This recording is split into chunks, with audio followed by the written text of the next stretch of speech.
guys, good morning. So diri ko natulog sa balay sa akong lola diri sa.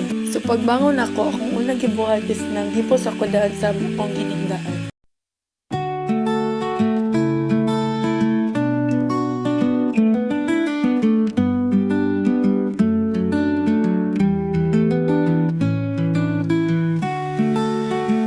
So after ang nalinaog na dayon ko para mangilamos na dayon ng toothbrush.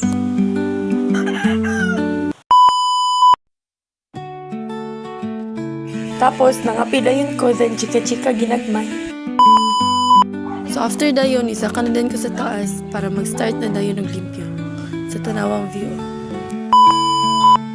So first, nanilig na dayon ko diri sa amo ang kwarto.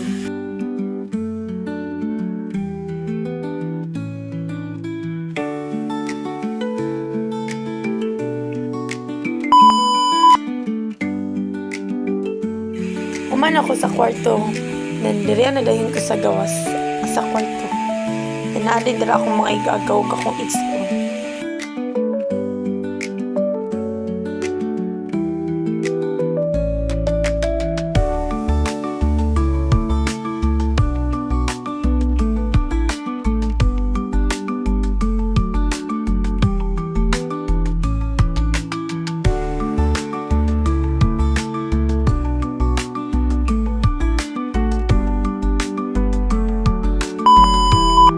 After silhing, nag-arrange na dayon kasama mga sapatos.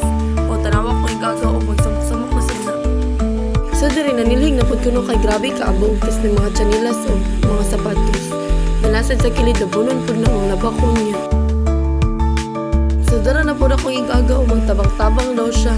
Buton say matabang ani ntura o sa unang niya. Murag-kurik o manilig daw siya.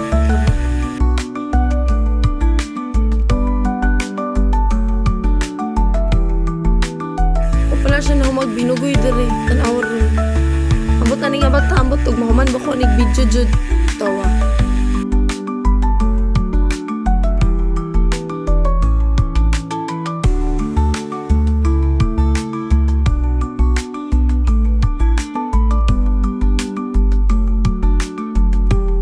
So finally nahuman ra gyud. So kuman diri nang arrange na lang ko diri kay plaster na dayon. Charan! Hawa na mo taas.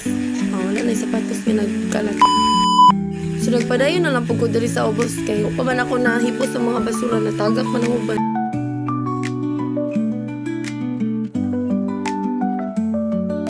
Napadiri ang butas akong lulo. Gikan man siya bukid doon.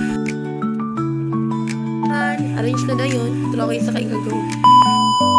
So kay napa man dyan nahulog na basura. So diri na ako naghipos. Ako na lang pong gilawas. Tapos gihipos na dayon ako. Tara na ang daspan. Ito na po na igagaw o mabinugay na po natin sa bus.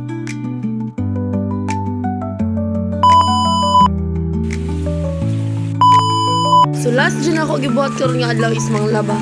Kaya dagan makailabo nun niya. Nasaman mo po ng kamot sa akong lulal. So di siya kalaba. Yan naman may dali ako lang pinanglaba. Nyambot nagusan niya ako mangod eh.